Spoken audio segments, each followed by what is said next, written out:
नमस्कार दोस्तों, स्वागत है आप सभी का पाथफाइंडर पर। So in a very major and a shocking development दोस्तों, हमारे सिलीगुड़ी कॉरिडोर के पास में दिखने वाले जो जिले हैं वहां पर रिपोर्ट्स सामने आ रही हैं कि वहां पर जो डेमोग्राफिक प्रोफाइल है उस इलाके की वो बहुत ज़्यादा बदल चुकी है। और वो इसलिए बदली है बिकॉज हमारा जो पड़ोसी देश बांग्लादेश है वहां से बहुत सारे जो लोग हैं वो अवैध रूप से बॉर्डर को क्रॉस करके आते हैं और जो वहां के इमिग्रेंट्स हैं वो अल्टीमेटली आकर के ये वाले जो यहां पर सिलीगुड़ी कॉरिडोर के आसपास दिखने वाले जो प्रोविंसेस हैं इन एरियाज में आकर के ये लोग सेटल कर जाते हैं। और इसीलिए बिकॉज यहां पर डेमोग्राफिक जो प्रोफाइल है ये बहुत ज़्यादा बदल चुकी है, इसीलिए यहां पर डिमांड्स उठ रही हैं कि बंगाल में भी अब जो एनआरसी का जो यहां पर प्रावधान है जो कि फिलहाल हमें केवल आसाम में देखने को मिलता है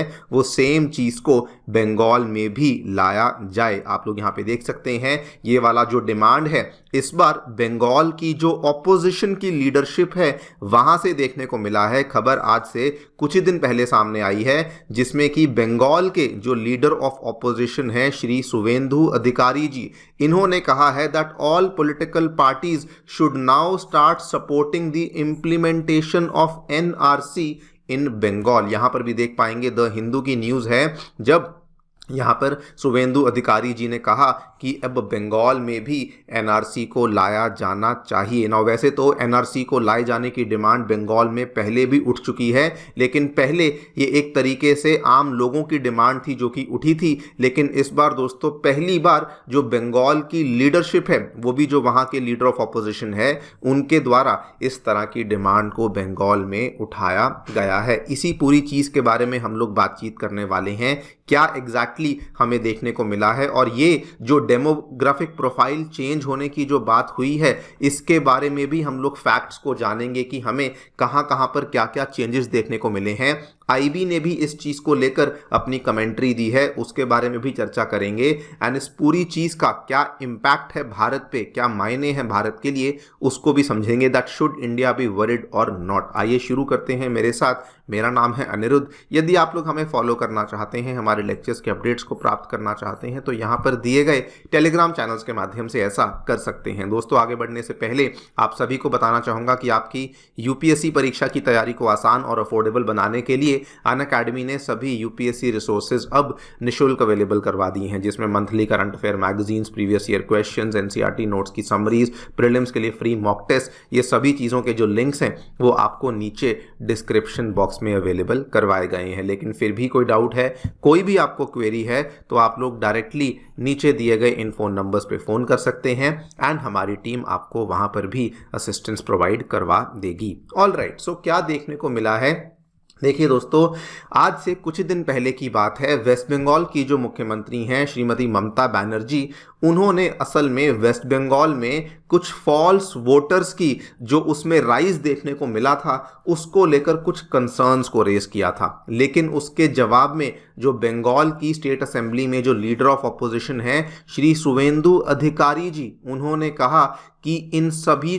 चीज़ों का जो सोल्यूशन है वो है दी नेशनल रजिस्ट्रार ऑफ सिटीजन्स। उन्होंने कहा कि जैसे आसाम में एनआरसी लगा हुआ है उसी तरीके से बंगाल में भी एनआरसी लागू होना चाहिए, जिसके माध्यम से हम लोग जो बढ़ रही इन्फिल्ट्रेशन है उसको भी कंट्रोल कर पाएंगे और जो डेमोग्राफिक चेंजेस देखने को मिले हैं उनको भी हम लोग यहाँ पर रिवर्स कर पाएंगे। जो लोग एनआरसी के बारे में नहीं जानते आपको ब्रीफली बता दूं दोस्तों, एनआरसी बेसिकली एक ऐसा प्रावधान है जो कि हमारी सुप्रीम कोर्ट के द्वारा लाया गया था particularly for the state of Assam, और ये केवल आसाम में ही इम्प्लीमेंट किया गया है, जो कि एक तरीके से इंडियन सिटीजन्स की लिस्ट है जो कि ये मेक श्योर करती है कि कोई बाहर का इंसान आकर के आसाम में प्रवासी ना बन जाए। और इसीलिए एनआरसी को लाया गया था और एनआरसी मेनली इसलिए लाया गया था कि मार्च 24, 1971 के बाद कहीं ऐसा ना हुआ हो कि बांग्लादेश के बहुत सारे इलीगल इमिग्रेंट्स आसाम में आ गए हों, उन्हीं को फिल्टर आउट करने के लिए ये वाले प्रावधान को लाया गया था। और ये सेम चीज़ की डिमांड अब बंगाल में करी गई है, जहां पर शुभेंदु अधिकारी जी ने कहा है कि इसको लाया जाए सो दैट जो डेमोग्राफिक चेंजेस हैं उनको रिवर्स किया जा सके। आप लोग यहाँ पर भी देख सकते हैं उन्होंने प्रॉपरली अपना जो स्टेटमेंट दिया, उन्होंने कहा कि आप देख सकते हैं कैसे बांग्लादेश के कई सारे रैडिकल आउटफिट्स हैं जैसे कि अंसारुल्लाह बांग्ला टीम, वो अब बंगाल में अपने बेसिस को एस्टैब्लिश कर रहे हैं। और उन्होंने कहा कि अगर आप बॉर्डर डिस्ट्रिक्ट्स में देखें तो वहाँ पर जो डेमोग्राफिक चेंजेस हैं वो भी बहुत तेजी से आ रहे हैं। नाउ अगर हम लोग यहाँ पे फैक्ट्स की और रिपोर्ट्स की बात करें तो क्या वाकई में डेमोग्राफिक चेंजेस देखने को मिले हैं, मैं आपको दिखाता हूँ। देखिए दोस्तों, जो हमारा चिकन्स नेक कॉरिडोर है, जो कि हमारा बहुत ही नैरो कॉरिडोर है जिससे हम लोग हमारे भारत को एक तरीके से नॉर्थ ईस्टर्न स्टेट्स के साथ जोड़ते हैं, वहाँ पर आज से 3 दशक पहले तक वो वाले जो डिस्ट्रिक्ट्स थे वहाँ पर हमें मेनली हिंदू मेजॉरिटी देखने को मिलती थी। लेकिन पिछले 25-30 सालों में और स्पेशली पिछले कुछ 1-2 सालों में जो बहुत ज़्यादा इन्फिल्ट्रेशन बढ़ चुकी है, कई सारे बांग्लादेशी इमिग्रेंट्स हैं और साथ में कई सारे रोहिंग्याज हैं, वो लोग वहाँ पर आकर के रहना शुरू कर चुके हैं अवैध तरीके से, जिसकी वजह से जो डेमोग्राफिक प्रोफाइल है इलाके की वो बहुत ज़्यादा बदल चुकी है। यहाँ पर भी आप देखिए ये भी कहा गया है कि कई सारी डिस्ट्रिक्ट्स हैं नॉर्थ बंगाल की, आसाम की, जो कि बांग्लादेश के साथ बॉर्डर टच करती हैं, जो कि अब मुस्लिम मेजॉरिटी हो चुकी हैं thanks to the influx of people from Bangladesh and Myanmar. बल्कि इस चीज़ को लेकर प्रॉपरली बताया गया है। अगर आप ध्यान से देखेंगे ना तो दोस्तों ये वाला एरिया है जो कि हमें बेसिकली एक तरीके से ये वाला और ये वाला एरिया है जो कि हमें चिकन नेक कॉरिडोर का देखने को मिलता है। और यहाँ पर रिपोर्ट्स बताई गई हैं कि जो बंगाल की ये वाली जो उत्तर दिनाजपुर डिस्ट्रिक्ट है, इसका जो नॉर्दर्न पार्ट है ये हमारे चिकन नेक कॉरिडोर का क्रूशियल पार्ट है। एक तो ये वाला एरिया, उसके बाद दार्जिलिंग का ये वाला जो सदर्न पार्ट है, ये वाले जो एरियाज हैं यहाँ पर पर्टिकुलरली डेमोग्राफिक चेंजेस बहुत ज़्यादा देखने को मिले हैं। और इसका जो स्पिल ओवर इफेक्ट देखने को मिला है, ये बगल में जो बिहार का राज्य लगता है, इसमें मैं आपको यहाँ पे दिखाता हूँ। इसमें दोस्तों जो ये किशनगंज का जो इलाका है, उसके बाद जो ये पूर्णिया का इलाका है, ये भी आप देखिए बंगाल के साथ ही अपना बॉर्डर शेयर करते हैं। यहाँ पर भी हमें बहुत ज़्यादा चेंजेस देखने को मिल रहे हैं, जो कि बिल्कुल क्लियर है कि पर्टिकुलरली इसी एरिया में जो चेंजेस देखने को मिल रहे हैं ये वहीं से हमें इमिग्रेशन देखने को मिल रही है। और ये जो रिपोर्ट्स हैं, आईबी ने भी इस चीज़ को यहाँ पे कंफर्म किया है। एक फॉर्मर जॉइंट डायरेक्टर हैं आईबी के, उन्होंने कहा this demographic change in vast parts of north Bengal हमारे लिए बहुत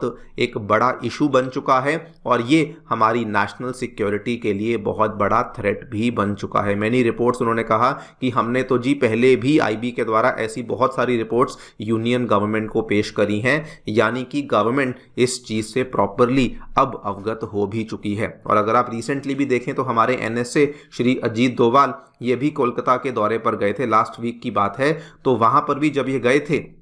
तो कई सारे जो टॉप ऑफिशियल्स थे उन्होंने बताया कि कई सारे जो मदरसाज हैं जैसे कि मालडा, बीरभूम में, साउथ 24 परगनाज में, मुर्शिदाबाद में, उन्होंने कहा कि वो भी अब एक ग्रेव सिक्योरिटी रिस्क यहाँ पर बन चुका है, बिकॉज वहाँ से भी कुछ इस तरह के जो इलीगल ऑपरेशंस हैं उनको कैरी आउट किया जा रहा है। और दोस्तों कहीं ना कहीं यही रीज़न है कि आपने कल भी न्यूज़ देखी होगी जिसमें कि इस्लामिक स्टेट के द्वारा Islamic State of Bengal province को अनाउंस किया गया, जिसमें कि अभी तक तो वो केवल बंगाल और बांग्लादेश को मानते थे, लेकिन अब वो कहते हैं कि नॉर्थ ईस्टर्न पार्ट को भी इंक्लूड किया जाएगा। बिकॉज अगर आप रियलिटी देखें तो नॉर्थ ईस्टर्न स्टेट्स में भी बिल्कुल आसाम की ही तरह बहुत सारे एरियाज ऐसे हैं जहां पर लाखों की संख्या में जो डेमोग्राफिक चेंजेस हैं वो देखने को मिले हैं। बिकॉज लाखों की संख्या में बांग्लादेश से आने वाले जो इमिग्रेंट्स हैं उन्होंने वहां पर सेटल होना शुरू कर दिया है। और इस चीज़ को लेकर भी एक आईबी के सीनियर ऑफिशियल हैं,